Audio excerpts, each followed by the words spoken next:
For 7 lonely years, Abigail Mercer watched Christmas happen from the outside. She pressed her hand to the cold glass of the schoolhouse window, seeing families hurry home through the snow. She had given everything to the children of this town, but she had no one to go home to. If you believe a lonely heart deserves to find its family, please subscribe and stay with us. Let us know what city you are watching from in the comments. The last student left at 3 o'clock. His mother scooped him into a hug at the corner, and then they were gone. The door clicked shut, leaving Abigail in the silence of 18 empty desks. In 2 weeks, the room would be full of life again. But for tonight, it was just her and the ghosts of Christmases past. She opened a drawer and looked at 7 years of drawings from students, all saying thank you to their favorite teacher. She closed the drawer, feeling foolish for keeping them. But these simple drawings were all the family she had. Abigail put on her worn coat and walked toward her small room above the general store.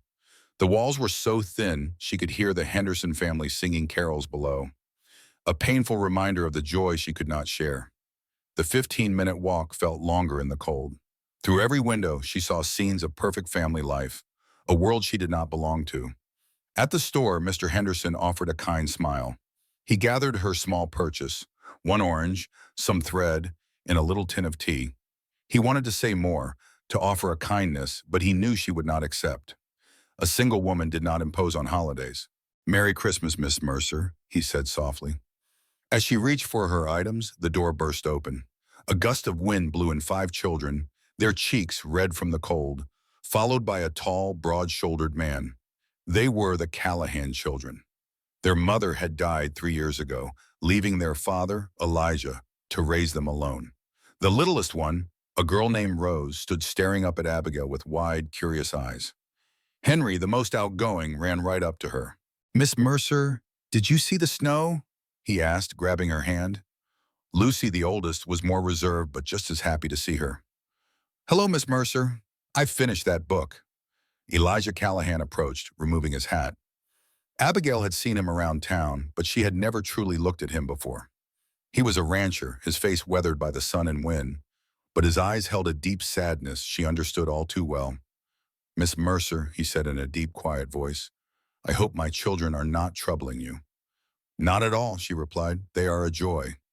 A look of surprise crossed his face. After sending the children to get their candy, Elijah stood silently for a moment. Abigail tried to fill the quiet. "Your children are doing so well in school." He nodded. "Lucy reads to the others every night. Her mama used to do that." The memory of his late wife hung in the air between them. "I'm sorry," Abigail said. "Sarah Jane was a wonderful woman." "She was," he agreed. The sounds of the children arguing over peppermints filled the store. It was the sound of a real family. "Miss Mercer," Elijah began, his voice suddenly intense, "my family would be honored if you would join us for Christmas." He spoke with a rush, as if he feared he would lose his nerve. "Please," he said, "let me finish. I have seen you decorate that schoolhouse every year. I have seen you walk home alone."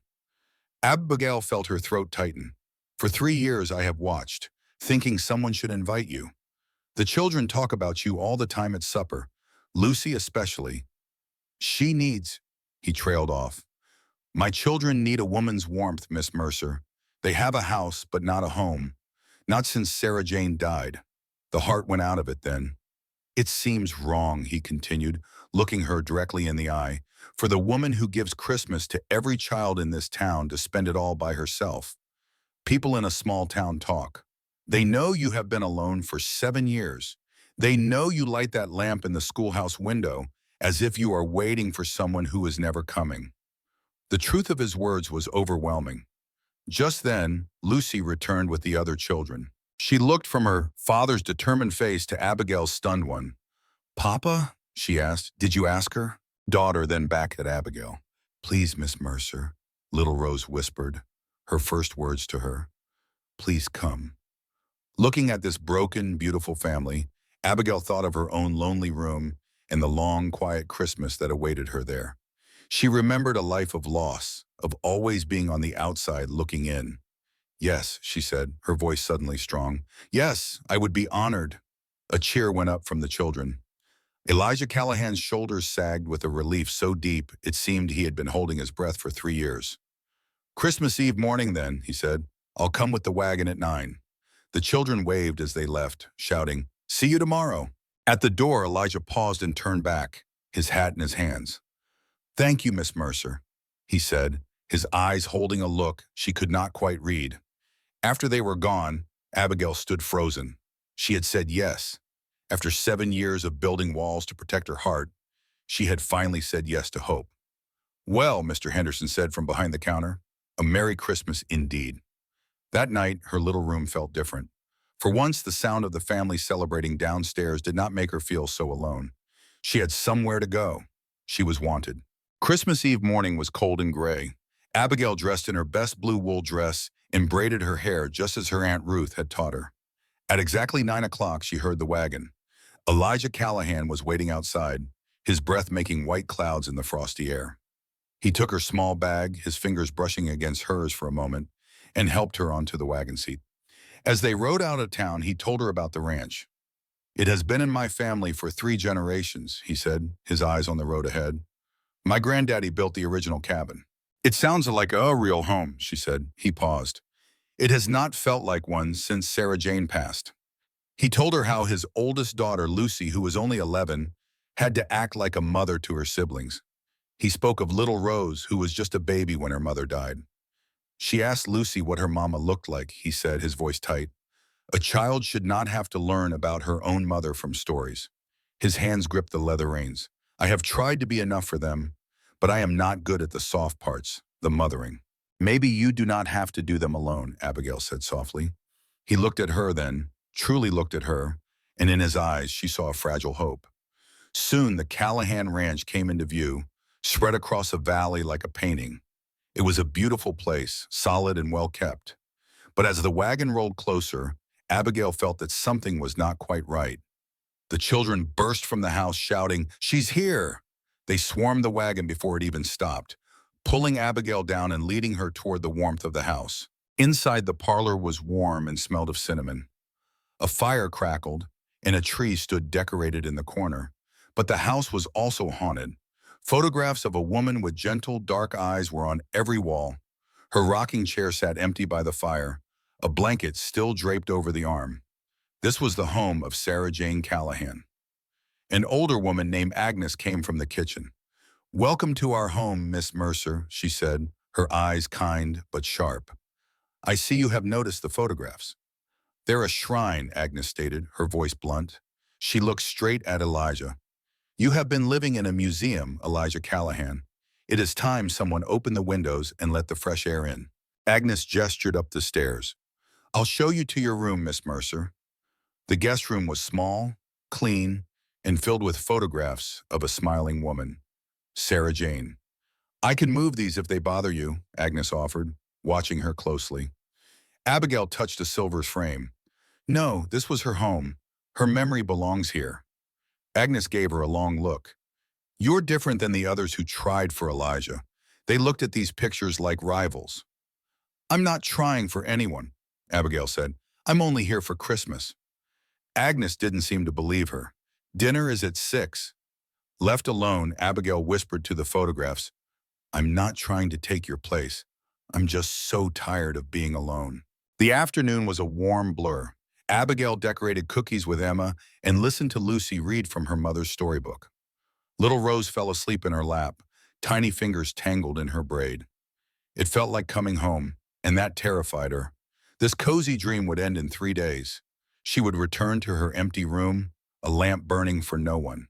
She had survived so much loss, but she wasn't sure she could survive losing this. "You're good with them," Elijah said from the doorway, startling her. Rose was still asleep in her arms. "They're easy to love," she answered. "No, they ain't," he said, stepping inside. "They're a loud, messy handful, but you make it look easy." He knelt beside her chair, so close she could see the gray in his stubble. "Miss Mercer?" "Abigail," she corrected softly. "If I'm staying for Christmas, you should call me Abigail." His expression softened. "Abigail," he said, testing the name. "This invitation, it wasn't just for the children." Her breath caught. "For 3 years," he confessed, "I've been dead inside, just going through the motions. Then I see you lighting that lamp in the schoolhouse, walking home alone. And I figured, maybe I'm not the only one. He finally met her eyes, his own full of a raw, weary hope. Just then, Lucy's voice called out, "Papa?" And the moment shattered. Elijah stood up fast, his walls shooting right back into place. "Agnes says dinner is ready," Lucy announced, her 11-year-old eyes far too knowing. After she left, Elijah offered Abigail his hand to help her up. They stood there, his hand still holding hers.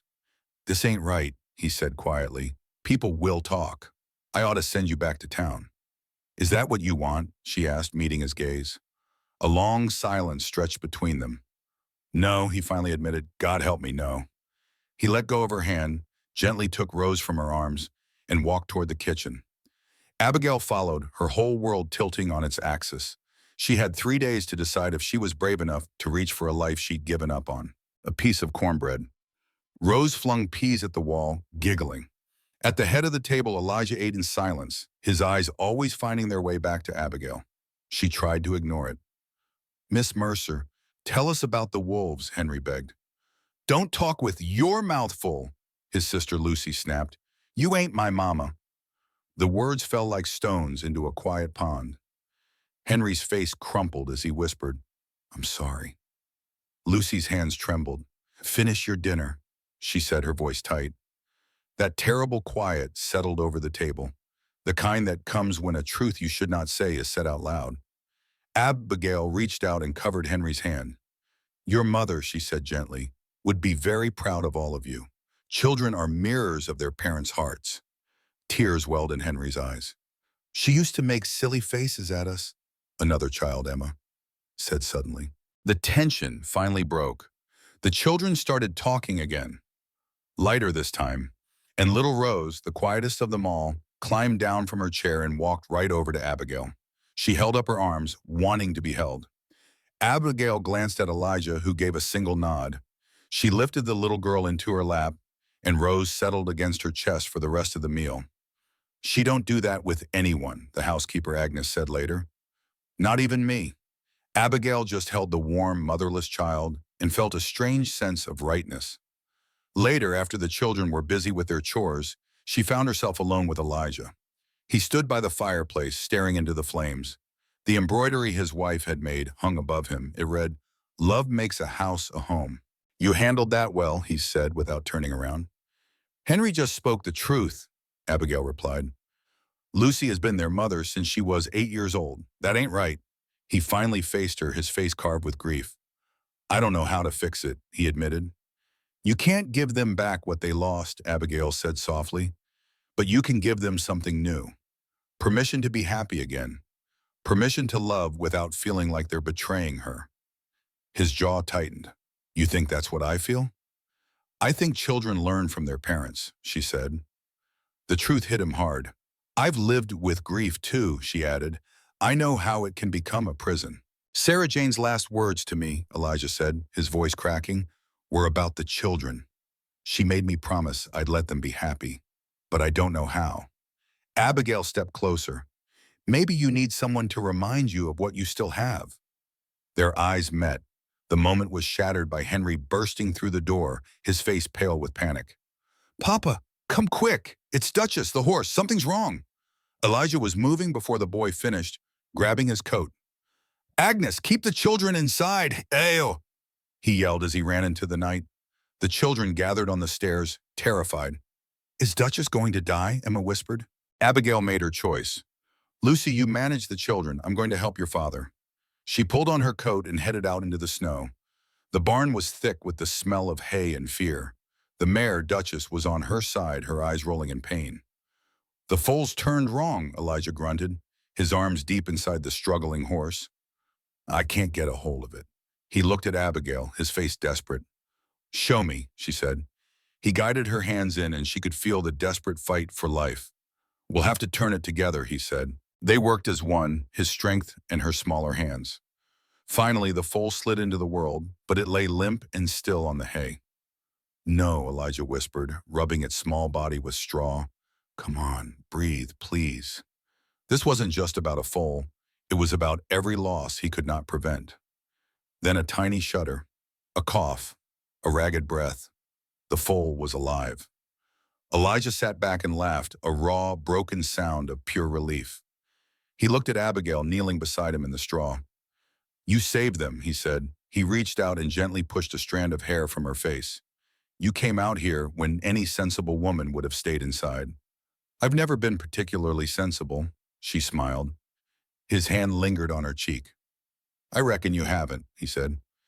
"Abigail, I'm glad you came for Christmas." And she smiled because so was she. They returned from the barn covered in mud, the new foal safely delivered. The children swarmed their father. "Is Duchess okay? Can we see the baby?" "They're both fine," Elijah promised. "You can see them tomorrow. Miss Mercer is the one who saved them." 5 pairs of eyes turned to Abigail, full of awe. "You saved her?"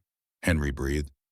Henry threw his arms around her waist, and the other children followed, even shy Lucy. "Thank you," Lucy whispered, squeezing her hand. Duchess was Mama's horse. Looking at his children clinging to this woman, Elijah felt something he hadn't felt in 3 long years. It wasn't guilt or sorrow. It was hope. After the children went to bed, the house fell quiet. Elijah and Abigail stood by the dying fire. "You should get some rest," he said, but neither of them moved. "Abigail," he began, his voice rough. "What is happening here? I ain't ready for anything. It's too soon. People will talk." "I know," she said, "but when I look at you," he whispered, "I don't feel dead anymore, and I don't know what to do with that." She stepped closer. "You don't have to do anything. Not tonight." He reached for her hand, his calloused fingers wrapping gently around hers. "Stay," he pleaded. "Not just for Christmas. Stay." Just then, a small voice came from the stairs.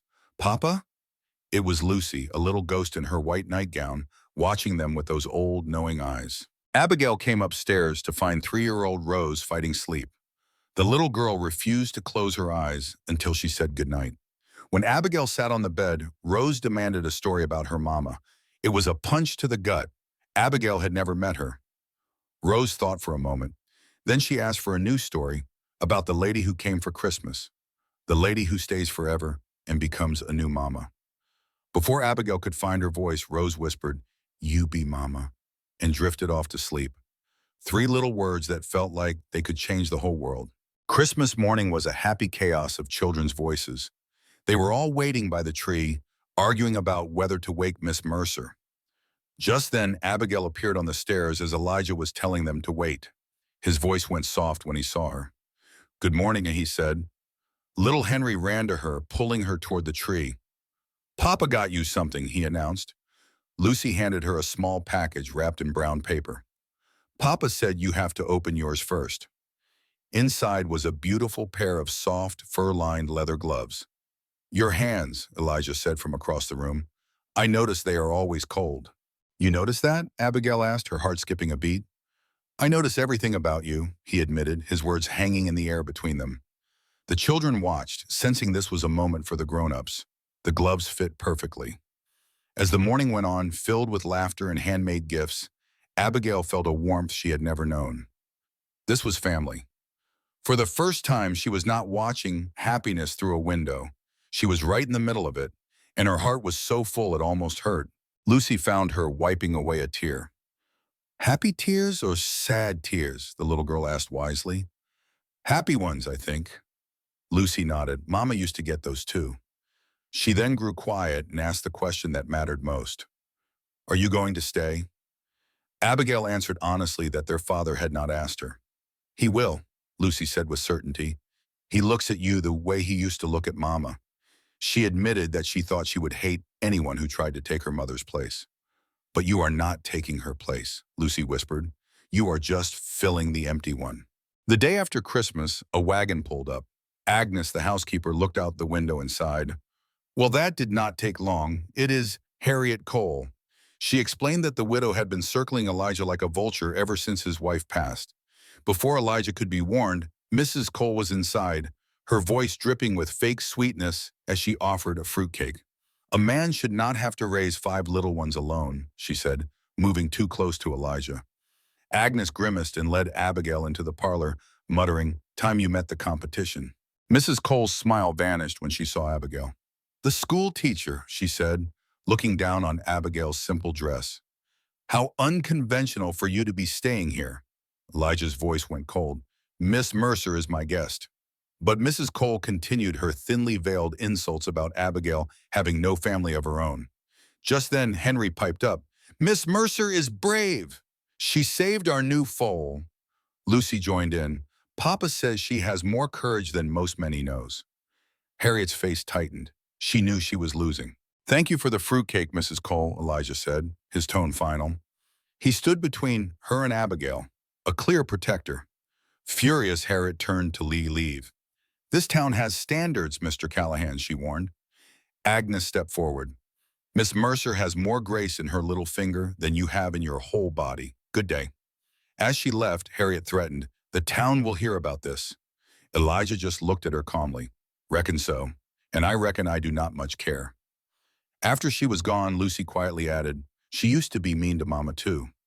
And in that moment, Abigail knew she was finally home. Abigail was a kind woman. Elijah watched her, thinking she was sometimes too kind, letting others hurt her just to avoid a fuss. He told her, that's not weakness, it is strength. He moved closer. The children stared, curious. You didn't even flinch when she insulted you. Abigail replied, I have been called worse things by better people. A look of admiration crossed his face. Just then, Agnes clapped her hands, sending everyone to their chores. As Abigail went to the kitchen, Elijah gently stopped her. Harriet will make trouble for you, he warned. She has friends in town. Abigail knew he was right.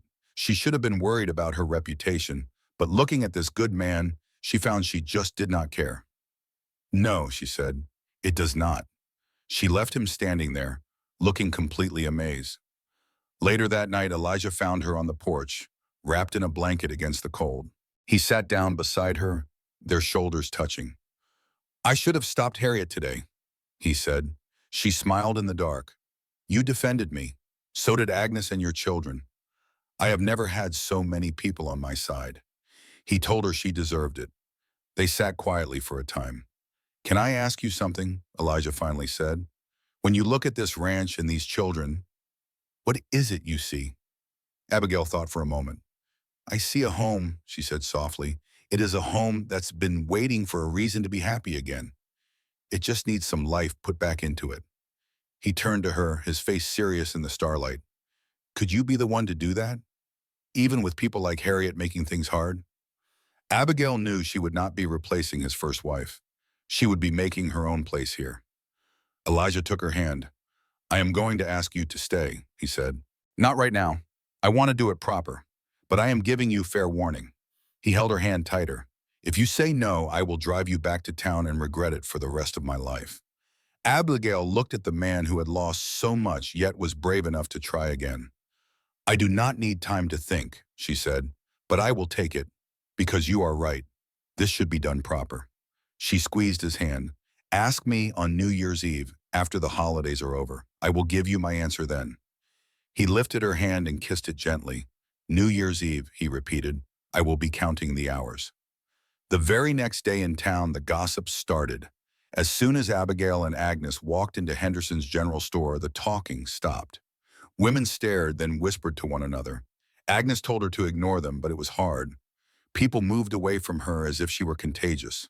Mr. Henderson, the store owner, was kind, though. Do not let them get to you, Miss Mercer, he said. Most folks know Harriet Cole has a mean streak. But Abigail knew small towns do not forget easily. On the wagon ride home, Agnes was furious. That poisonous woman, she muttered. Abigail looked straight ahead. People were going to talk anyway. An unmarried woman staying at a widower's ranch was bound to cause a stir. But you did nothing wrong, Agnes insisted. When has that ever mattered? Abigail replied. Back at the ranch, the town's judgment weighed on her. She had told Elijah she did not care, but doubt was creeping in. Was she just a convenient replacement for his late wife, Sarah Jane? A warm body to fill an empty house and raise another woman's children? She found Lucy on the porch, her eyes red from crying. I need to talk to you, the girl said with urgency. Away from the house, Lucy explained in a whisper. I found something in Papa's study. I was not snooping. I found letters Mama wrote to Papa before she passed. Abigail's heart sank. Lucy, she knew she was dying, the girl cried. She wrote letters about us, the ranch, and about him finding someone new. The words tumbled out. She told him to marry again, to find someone who would love us. Tears streamed down Lucy's face. Mama picked you out. There is a letter about the new school teacher and how kind you were to me. She told Papa that if he ever felt ready, he should come to you. Lucy's soft cries confirmed everything. Mama knew, she whispered, her face stained with tears. She wanted you for Papa, even 3 years ago. He kept her letters hidden all this time. Abigail gently took the girl's hands.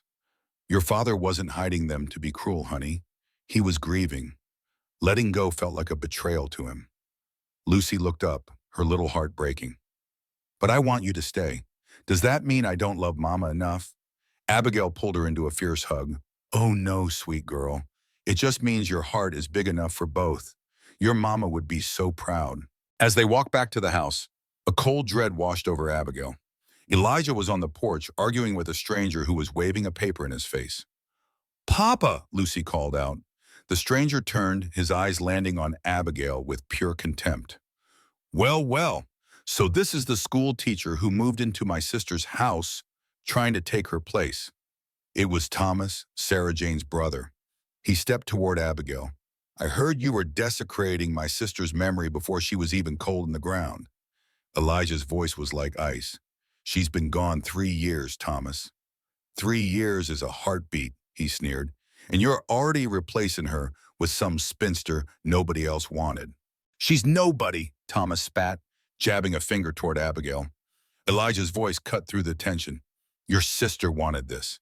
She wrote letters telling me to find someone, telling me to look for Miss Mercer. Thomas went pale. You're a liar. The letters are in my study, Elijah said flatly. Sarah Jane loved her children enough to want them cared for. She didn't want them raised in a house of grief. Thomas stood there, trembling with rage. This ain't over, he growled. My sister had money, property, things that belonged to her children. Not some replacement. Get off my land, Thomas, Elijah warned, his voice low and dangerous. Now. After a long, hateful stare, Thomas turned and rode away. The slam of the study door echoed through the quiet house. Elijah had walked right past her, lost in a storm of his own. The children tiptoed around like little ghosts. Abigail felt a crushing weight. This is all my fault, she whispered to Agnes. I've brought nothing but trouble here. Agnes gripped her shoulders firmly. Listen to me. This has nothing to do with you. That man has been carrying a world of guilt for 3 years. Agnes's voice softened. Elijah blames himself for Sarah Jane's death. He was away on business when the fever took hold. By the time he got back, it was too late. He thinks if he'd been here, he could have saved her. Abigail's heart broke for him.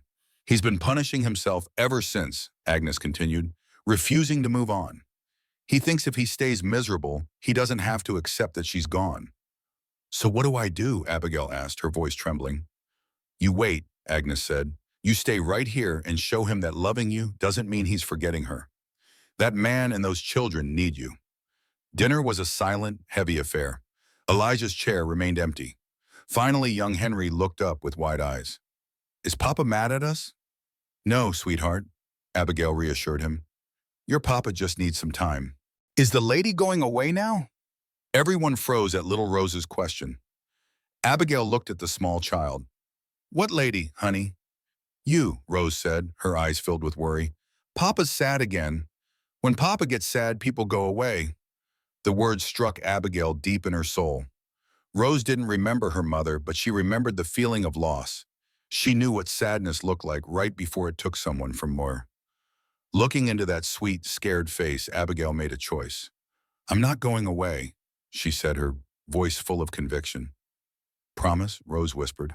I promise.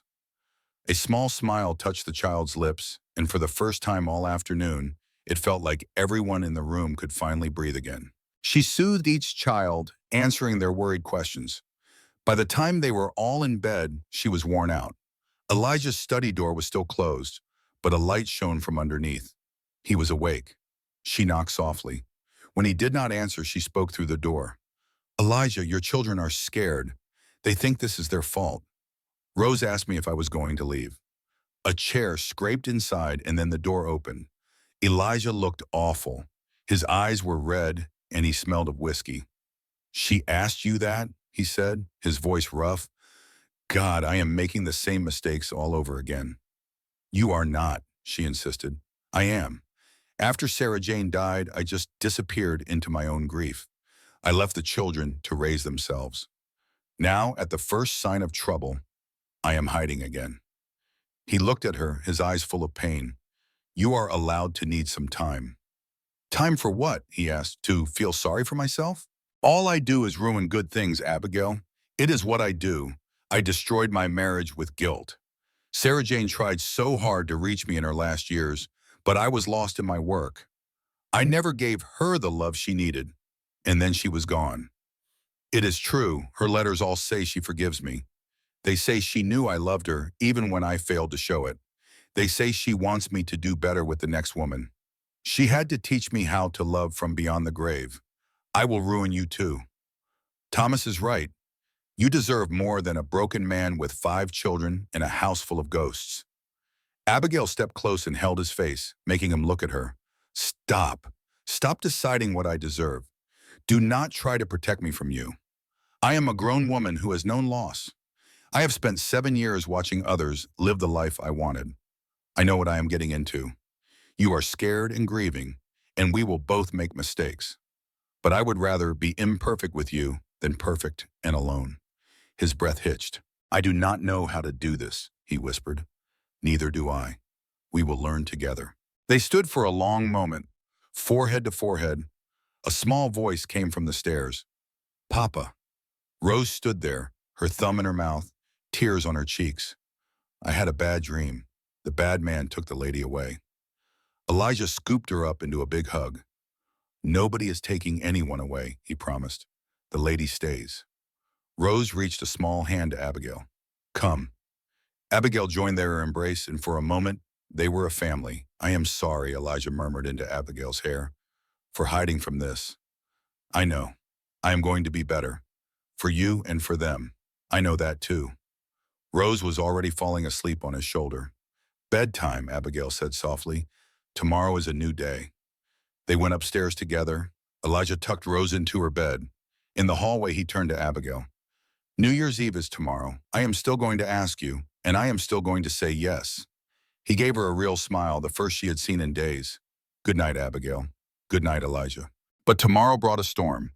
Abigail woke to the sound of howling wind and snow hitting her window.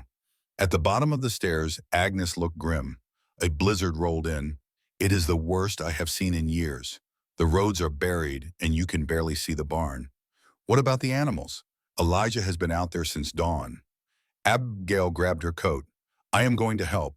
You will freeze out there. Then I will freeze. He should not be alone.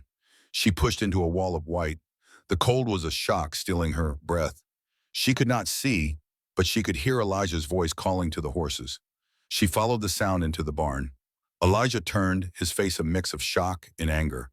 What are you doing out here? Helping you. It is too dangerous. Well, I am here now, so put me to work.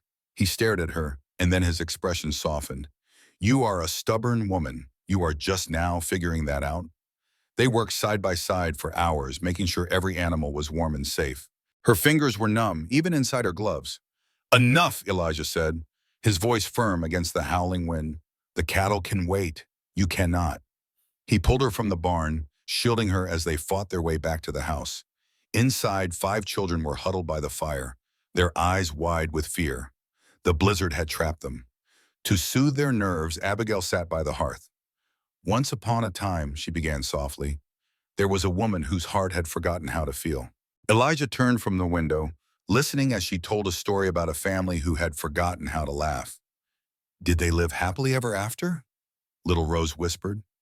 Looking right at Elijah, Abigail answered softly, they are still writing that part of the story. As the storm raged on, she helped the children make New Year's gifts for their father. While they worked, old memories began to surface.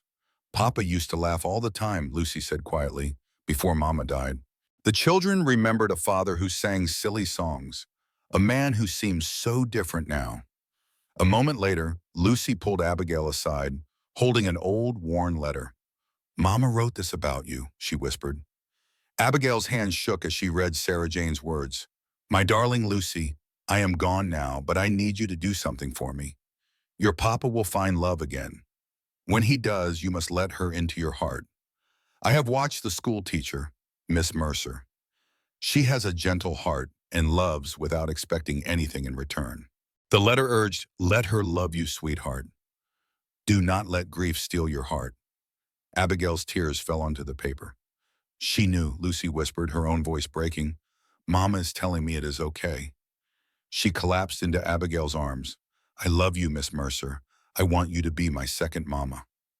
At that moment, Elijah appeared in the doorway, his face a mask of shock. He had heard everything. He knelt beside them, his voice rough. "She wrote to you about me?" Lucy could only nod as fresh tears began to fall. "She wanted me to be happy, Papa." Elijah finally let his own grief show, pulling his daughter into a hug. "I've been so lost, I forgot about yours." He looked at Abigail, his eyes full of raw hope. Maybe now things can be okay. He gathered all his children into his arms, even little Rose, apologizing for being so distant. The emotional moment was broken when Henry suddenly announced, "I am hungry." For the first time in 3 long years, the house was filled with the sound of genuine laughter. That evening, they all cooked supper together, and for the first time, Abigail felt like she was truly home. Later, Elijah led her to his study. On his desk sat a small wooden box. "These are the letters," he said, his voice quiet. He opened it to show her the neat stacks of paper inside. "Sarah Jane wrote one for each of us before she passed, 12 in all." He explained she had hidden them for him to find, and he had read every single one. In sharing them with Abigail, he was finally ready to share his future too. He lifted the top letter. "This one is about you." Abigail's hands trembled as she took it. "My dearest Elijah, I know you are angry about these letters, but I must say this now. The school teacher, Miss Mercer, has a gift for loving children. She loves every single one of them as her own. But she is completely alone, and it breaks my heart. When you are ready, my love, please look to her. Not just because she is kind and pretty, but because she understands loss. She knows how to keep going when your heart is broken. She will not try to replace me. She will build something new with you. Life is a gift, Elijah, not a punishment. Let her in, let yourself be happy, and know that I am cheering for you both. All my love, Sarah Jane." Abigail's tears fell on the page. "She saw me," she whispered. "We barely spoke, but she saw me. She saw everyone." Elijah's voice was heavy with emotion. That was her gift. She could see the truth in people. She was extraordinary. She was. His hand found hers. "But she is gone, Abigail, and you are here. I think this is exactly what she wanted. I am still going to ask you properly tomorrow, but I needed you to know that Sarah Jane chose you. Before she died, she chose you for us. That is a lot to live up to. You already have." He lifted her hand to his lips. The study door flew open. Agnes stood there, her face pale. "It is Henry." He collapsed. They ran to the kitchen. Henry was on the floor, his brother Samuel kneeling beside him. "He was fine 1 minute," Samuel said, his voice shaking. "Then he just fell." Elijah dropped to his son's side. "Henry, can you hear me?" The boy's eyes opened. "Papa, my chest hurts."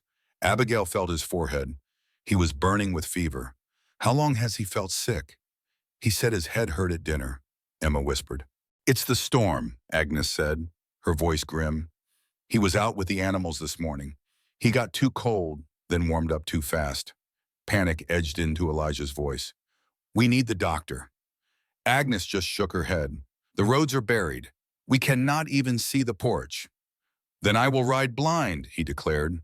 His daughter Lucy's voice cut through the tension. "Papa, you will die out there. Then who would take care of us?" The truth of her words hit him hard.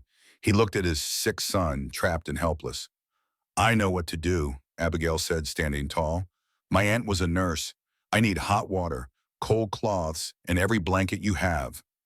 With a new sense of hope, the family jumped into action. Abigail knelt by Henry, feeling his racing pulse and burning skin. "Stay with me, Henry," she said softly. "Am I dying like Mama?" the boy whispered. The question pierced her heart. No, she promised, cupping his small face. You have a fever. We are going to make you better. She should not have made a promise she could not keep, but seeing the terror in his eyes, she had no other choice. The next few hours were a desperate blur. Abigail used everything her Aunt Ruth had ever taught her. She bathed Henry's burning forehead and carefully spooned willow bark tea into his mouth. Elijah never left her side. Keep talking to him, she instructed. Do not let him slip away. What do I say? He asked, his voice rough with emotion. Anything. Tell him about the horses. Tell him you love him. So Elijah spoke of summer days and fishing in the creek. He told Henry stories of his mother and how proud she would be of him. Through it all, Abigail fought the fever with everything she had. Near midnight, the fever peaked. Henry's breathing grew ragged and his small body shook violently. No, Elijah's voice cracked. Please, God, not him too. Abigail worked even faster, stripping off blankets to bring the fever down before it was too late. Come on, Henry, she whispered, pressing her hands to his chest. You have to fight. The other children watched from the doorway, their faces pale with fear. The clock struck 1.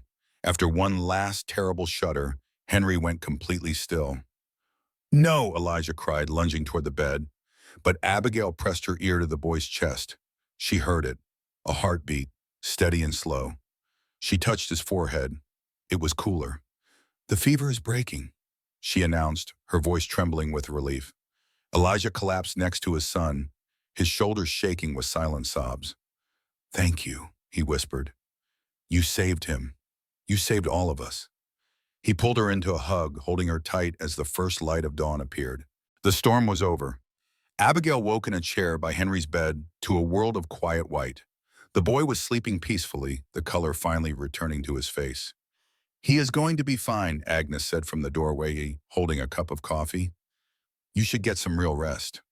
Abigail found Elijah on the porch, staring at a landscape buried in snow. The sky was clear and the sun was rising. It is beautiful, is it not? He said quietly. He turned to her, his eyes full of gratitude. Stop denying what you have done. In 1 week, you have brought more life back to this family than we have seen in 3 years. His hand found hers. Abigail, after almost losing Henry, I cannot wait another minute. I love you, Elijah said, his voice raw and certain. Maybe I have, since the moment you saved that foal. Or maybe it was when I saw you holding my daughter and realized my heart was not dead. I love you too, she whispered. I know, he smiled. You belong here with us. He took her other hand in his. Marry me, Abigail, not because the children need a mother, but because I cannot imagine another day without you. Tears of joy streamed down her face. Yes, she cried. 1,000 times, yes. He kissed her with all the hope of a new life together. When they finally broke apart, 5 small faces were smiling at them from the window. Does this mean she is staying? Henry called out. Elijah laughed, a full, joyous sound. Yes, she is staying forever. A cheer erupted from inside the house that was loud enough to shake the snow from the roof. The day was a celebration. The children decorated the parlor while Henry supervised from a big chair by the fire. Miss Mercer is going to be our new mama, he announced proudly. Rose, the youngest, tugged on Abigail's skirt. Tell me the story about the lady in the family. How does it end? Abigail lifted the little girl onto her lap. Well, the lady married the father and became a second mama to all 5 children. They lived in a big house with horses and a creek for fishing. Did they live happily ever after? Rose asked. They lived happily, Abigail smiled, because they had each other. And whenever someone had a bad dream, there was always someone there to hold them. Just then, the sound of approaching horses shattered the peaceful moment. Elijah rushed to the window, his entire body suddenly tense. What is it? Abigail asked, a feeling of dread washing over her. A wagon was fighting its way through the snowdrifts, and Elijah knew right away it was Thomas. Lucy dug her heels in, saying he had no business coming in after the things he said. But Elijah told her he wouldn't turn family out in a storm, refusing to let a grudge poison him. He and Abigail decided they would face whatever was coming, together. Elijah opened the door before Thomas even got a chance to knock. The man just stood there, hat in hand, looking smaller than Elijah remembered. He said he knew he wasn't welcome, but he'd come all this way to apologize. Thomas admitted his words had been cruel, born from the pain of seeing someone else in his sister's house.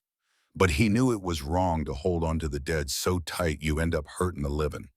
He looked square at Abigail and said his sister had chosen her, and he was wrong to have stood in the way. His voice cracked as he told them he'd ridden through a blizzard just to set things right. Elijah finally stepped aside and let him come in. Inside, the family gathered around, watchful and unsure. Thomas faced them all, not asking for forgiveness, but for a chance to do better. He told Lucy that her mama had warned him about how holding a grudge was like drinking poison yourself. Then he turned to Abigail, admitting how wrong he'd been. He told her he admired that she didn't back down. To Elijah, he promised he was done fighting over the inheritance. The children and their mother's things belonged with their father and their new mother. Elijah reached out and shook his hand. Thomas gave a weak smile, saying that 3 days stuck in a blizzard gave a man plenty of time to think about what a fool he'd been. Little Henry piped up, asking if Uncle Thomas was coming to the wedding now. Before anyone could answer, Abigail said he was invited, because family is family, even the hard parts. Thomas, looking emotional, tried to say he'd sleep in the barn, but Elijah wouldn't hear of it. Lucy told him their mama would have been glad he came, and you could see a change come over Thomas's face. That evening, the air was full of warmth as Thomas told stories about him and Sarah Jane growing up. He told them about the time she put a frog in his bed, making the children feel closer to the mother they hardly remembered. As the midnight hour got close, Agnes brought out some spiced cider. With just 5 minutes until the new year, Elijah took Abigail's hand and asked if she was ready for everything. She told him she'd never been more ready for anything in her life. The clock started to chime, and on the last stroke, he wished her a happy new year and gave her a kiss. The children let out a cheer, and for the first time in a long while, their new family felt whole. The new year started with a whirlwind of wedding plans. Word got all around Copper Creek that the school teacher was marrying the Callahan widower. When the town gossip, Harriet Cole, came poking around for details, Agnes sent her packing. Elijah was laughing more, smiling more. He told Abigail they'd have the wedding right there at the ranch that Sunday. He wanted the whole town to come see them, start their life together. The children jumped right into helping, with Lucy organizing everyone like a little general. Samuel figured out the supplies, and Emma went looking for wildflowers for a bouquet. Henry, still recovering, directed folks from his chair, making sure the ribbons were blue because he'd asked Abigail her favorite color. When little Rose wanted to wear a white dress just like the bride, Abigail's heart felt like it would burst with joy. But then, just 3 days before the wedding, a stranger rode up. It was a sharp-dressed woman who had Elijah's jawline. Agnes's face went white. It was Mary Callahan, Elijah's mother. The front door opened, and a loud voice filled the parlor. "Elijah James Callahan, you are getting married, and I had to find out from a letter that came 3 days late. Mama, do not you mama me. I rode for 2 days through snow to get here. The least you can do is offer me some coffee." Abigail straightened up. "I will make the coffee." "No," Agnes said. "You will go in there and introduce yourself. Mary Callahan is a force of nature, but she is fair. Do not let her see you are scared." Abigail walked into the parlor. Mary Callahan turned and looked her up and down. "So, you are the school teacher?" "Yes, ma'am. Abigail Mercer. Soon to be Abigail Callahan, I hear." "Yes, ma'am." Mary circled her like she was inspecting a horse. "You are thinner than I expected." "Ranch life is hard. You think you can handle it?" "I have handled harder. I buried my parents and the aunt who raised me. I have spent 7 years alone, teaching other people's children because I have no family of my own. I have walked into this house." "I can handle the work, Mrs. Callahan," Abigail said, her chin held high. Mary Callahan looked her over, a long silence hanging in the air before she finally laughed. "Well, Elijah, you sure found one with some grit." His hand came to rest on Abigail's shoulder. "Thomas told me everything," Mary said, her tone softening. "The blizzard, the boy you saved. He also said you are marrying my son and taking on my grandchildren. Do you have any idea what that means?" "I do," Abigail answered quietly, then described each child's hidden sorrow, proving she already saw the family's heart. "And I love them," Abigail finished, "all their broken parts included. And your son, too." Mary's tough exterior cracked, her eyes glistening as she took Abigail's hands. "Sarah Jane was like a daughter to me. She trusted you, and so do I." Welcome to the family, child. Call me Mary." Just then, the children rushed in, hugging their grandmother and chattering about everything Abigail had done for them. Looking over their heads at Abigail, Mary smiled. "Seems you have already won over the ones who matter most." A look of peace settled on her face. "Yes," she whispered. "I see that now." The wedding morning was bright and cold. Lucy woke her, bubbling with excitement. "It is time." Following tradition, Abigail dressed alone, her hands trembling as she put on Sarah Jane's wedding gown.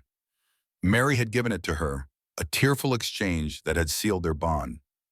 A knock came at the door. It was Thomas, looking stiff in his Sunday best.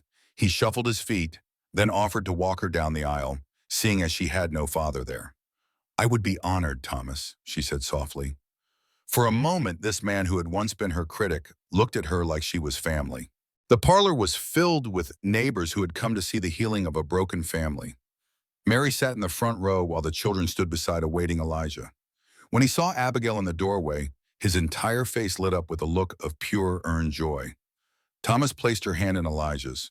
The Reverend's words were a blur as she looked into her new husband's eyes. They exchanged their vows, simple and true. "I do. I do." Then the Reverend said, "You may kiss the bride."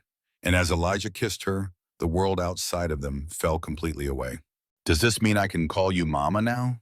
Henry asked, breaking the silence. Through happy tears, Abigail laughed. "Yes, sweetheart." The other children chimed in, settling on Mama Abby. But Lucy held back. Abigail went to her. "She will always be your first mama," she said gently.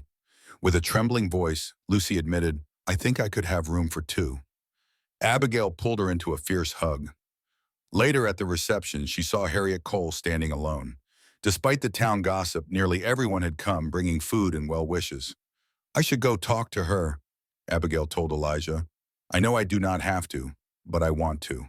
"So you got what you wanted," Harriet said, her voice sharp with bitterness. "Some women are just lucky." "This is not luck, Mrs. Cole," Abigail replied gently. "I call it grace. The kind you get after you have stopped hoping for it. I was alone for 7 years. I had made my peace with it." She looked at her new family. "But sometimes life gives you a second chance, even if you do not think you deserve one." Something in Harriet's face shifted. "My husband died 10 years ago," she said softly.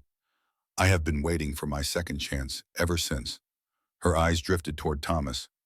"Maybe," Harriet whispered, "I have just been looking in the wrong places." Abigail knew it was never too late. If it could happen to her, it could happen to anyone. As the evening wound down, Elijah found Abigail by the window. "What are you thinking about?" he asked softly. "That my only regret," she whispered, "is waiting so long to find you." He held her close. "You know Sarah Jane's letter? She wrote that 3 years ago. I almost let fear stop me from finding you."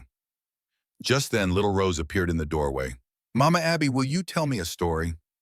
Abigail smiled at Elijah, who nodded for her to go. Upstairs, she tucked Rose in and told her a true story about a lonely teacher and a sad father who, with a little help from heaven, became a family. Life was not always happy, but it was always together. Rose mumbled, already drifting off to sleep. "That is real. Happily ever after is just pretend." Abigail kissed her wise daughter's forehead. For 7 years, she had been on the outside looking in, lighting lamps for others. Now she was finally inside, and the warmth was hers. Elijah found her standing by the window. "Everyone is tucked in," he said. "This old house is full again. It feels wonderful. For 3 years, this place was holding its breath." He took her hand. "You came and taught us all how to breathe again, Abigail." They stood together, looking out at the ranch that was their family's future. "We should get some sleep," Elijah finally said. "Tomorrow is going to be a whirlwind." "I know," she smiled, but they did not move. "Abigail," he started, his voice full of emotion. "Thank you for staying, for loving us when we were too lost to love ourselves." In the warm lamplight, his face was free of its old shadows. "Thank you for asking," she whispered, "for seeing me, for giving me a family." He kissed her gently. "Come to bed, wife." In the room that was now theirs together, a deep peace settled in her soul. At 32, she was finally home. Spring brought new life to the ranch and to the children. The little foal they named Hope grew strong and fast. Lucy's real laugh returned, Samuel discovered a love for poetry, and Emma's drawings filled with bright, happy colors. Henry's questions turned from sad things to the future, and little Rose finally slept through the night. "She feels safe," Elijah said one morning, his voice filled with awe. "We all do." That summer, even Harriet Cole came by with a pie and an apology. "I have been looking in the right places. Like you said," she admitted.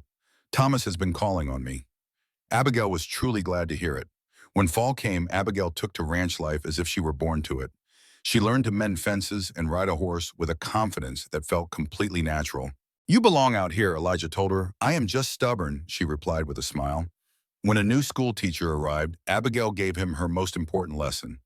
Love the children first, and the learning will always follow. A year after that first Christmas, she stood in the empty schoolhouse, lost in thought. A year ago, she had been all alone. Now she had everything. Suddenly, all 5 children burst in. "Papa sent us," they yelled. "Come home. We are decorating our own tree tonight." Rose simply held out her hand. "Come home, Mama." Abigail looked at the lonely schoolhouse one last time, then took her daughter's hand and walked out into the snow. Elijah was waiting with the wagon. He looked the same as he did a year ago, but the shadows in his eyes were finally gone. "Ready?" he asked. "Always," she replied. As the wagon rolled toward home, she listened to the children happily arguing in the back and just laughed. Later that night, they stood by the window together. The lamp that once signaled her loneliness was now a beacon of welcome. "Happy anniversary," Elijah said. "A year ago you said yes, and you changed our entire world." She leaned against his strong frame. "Any regrets?" he asked. "Not a single one," she said, thinking of the beautiful chaos of their lives. "Well," he chuckled, "maybe just one small one."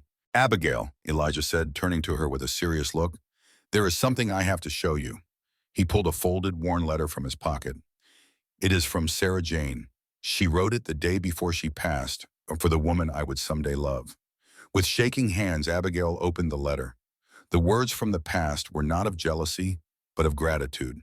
Sarah Jane was thankful that her children would be loved and that her husband would find joy again. "Take care of them for me," the letter read.